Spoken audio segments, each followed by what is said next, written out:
ايه ازيكم يا حبايبي؟ عاملين ايه؟ والله وحشتوني كتير.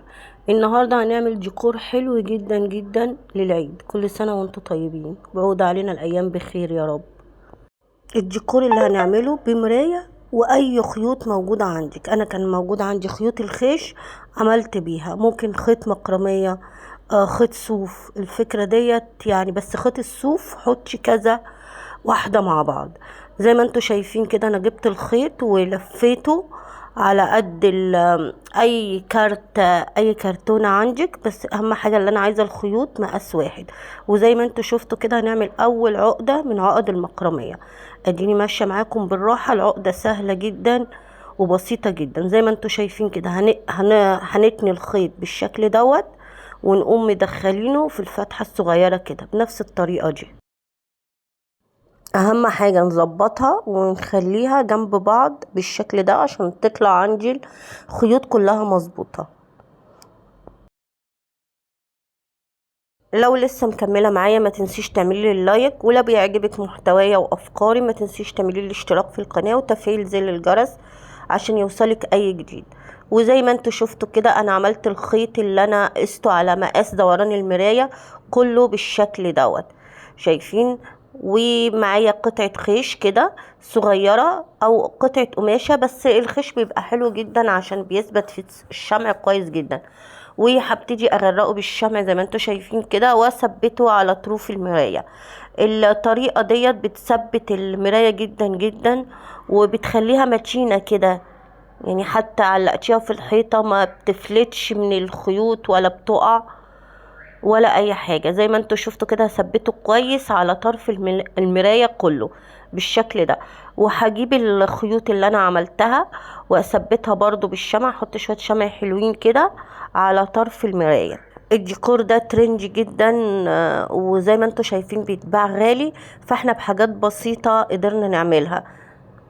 حتى لو ما عندكيش الحاجة موجودة، يعني ما عندكيش حتى المراية ولا الخيوط، لو اشتريتيهم مش هتكلفك قد ما بتشتريها جاهزة.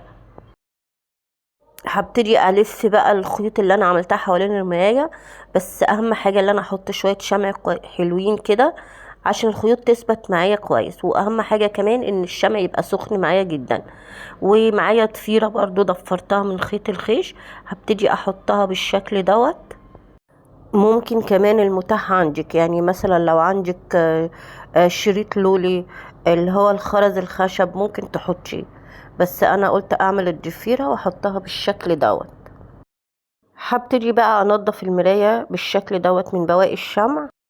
ومعايا كام واحدة خرز كده، هبتدي احطهم حوالين المراية بالشكل دوت، يعني بمسافات بس مش بعيدة.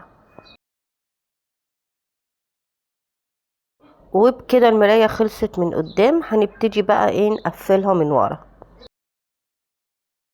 اول حاجة بس هنعمل التعليقة بتاعة المراية من ورا. هثبت كده خيط خيش بالشمع، بس هثبته كويس جدا. واهم حاجة عشان الخيط يثبت معانا كويس، بحط حتة قماشة بالشكل دوت. ومعايا كده دايرة من قماش الجوخ هغرقها برضو بالشمع، وابتدي اثبتها على ظهر المراية كده. انا هحط قطعتين عشان المراية تبقى متينة معايا وثابتة. تيجي برضو اقفل فوقيها برضو بحتة القماشة ديت. دي جلد مقلوب، هبتدي اثبت كده حوالين عشان يبقى التقفيل بتاعي كده، الفينش بتاعي يبقى كويس ونضيف. هبتدي بقى افكك الخيوط من بعضها، وبأي مشط موجود عندك هنبتدي نسرحها بالشكل دوت. بص والله العظيم شكلها روعة روعة. في ناس بتعملها بغيرها يعني، بس انا قلت يعني الموضوع مش مستاهل، يعني هي كده هتبقى اشيك واحلى. وهبتدي اجيب الكارت وابتدي اساوي الخيوط بالشكل دوت. وكده الفكرة بتاعتنا خلصت معانا. ايه رأيكم بقى؟ وشايفين الفينش من ورا نضيف ازاي؟ شايفين الجمال؟ يعني ما حدش هيصدق اللي انتي عاملاها اصلا.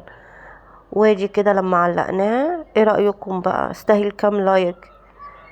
لو عجبتكم فكرة وديكور النهاردة ما تنسوش تعملوا لي عليها لايك واشتراك في القناة. والسلام عليكم ورحمة الله وبركاته.